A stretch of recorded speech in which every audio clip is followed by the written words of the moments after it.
Zee 24 तास एक पाऊल पुढे। आदिशक्तीची अनेक पीठं महाराष्ट्रात आहेत। अकोला जिल्ह्यातील देवींच्या अनेक शक्तीपीठांनी इथलं आध्यात्मिक विश्व समृद्ध केलंय।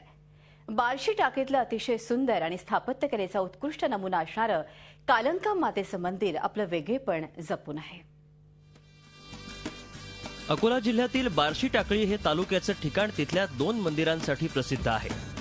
एक खोलेश्वराचं मंदिर आणि दुसरं कालंका मातेचं। खोलेश्वर गावाचं ग्रामदैवत तर कालंका देवी गावाचं मातृदैवत। यातलं कालंका देवीचं मंदिर जवळपास 400 ते 500 वर्षांपूर्वीचं असावं असा गावकऱ्यांचा अंदाज आहे।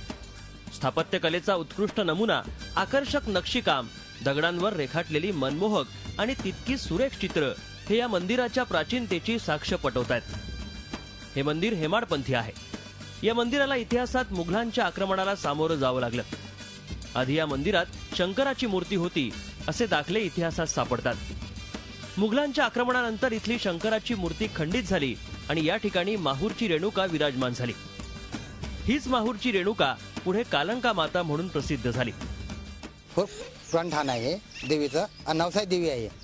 भरपूर यात्रा भरते ती नवरात्रात और दर मंगळवारी यात्रा असते। ती देवी हे पूर्वीची चालून देवी होती। येईल आहे हे मोरगळावून येईल आहे।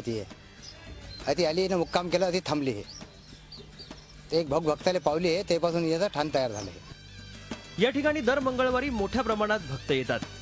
तर नवरात्रात देवी स्वतः मंदिरात वास करत असल्याची भावना असल्यानं इथं भक्तांची मोठी गर्दी होते।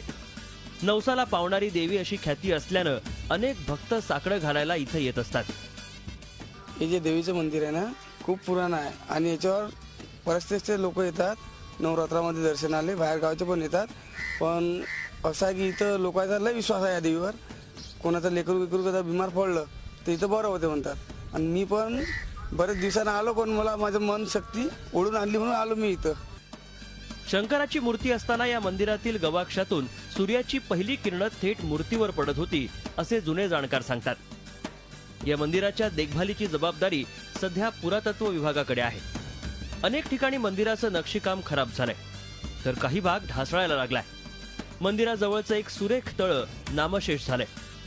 हे वैभव टिकवून ठेवण्याची अपेक्षा भक्तांनी व्यक्त केली आहे। इथं दर्शनाला आल्यानंतर मनाला शांती, प्रसन्न वाटते आणि इथं मंगळवारी दर्शनाला पण येतात। भाविक भक्तांची गर्दी असते। सगळ्याला पावणारी अशी देवी श्रद्धावान आहे। नवरात्र म्हणजे देवीच्या मातृत्वाची उत्कट अनुभूती देणारा उत्सव। आदिशक्तीची विविध रूप कधी आपण दुर्गा, काली, चंडी, महालक्ष्मी तर महिषासुरमर्दिनी अशा स्वरूपात पाहत असतो। याच भक्ती आणि उत्कटतेचं रूप म्हणजे बार्शी टाकळीची कालंका देवी। झी 24 तास साठी जयेश जगड, अकोला। झी 24 तास एक पाऊल पुढे।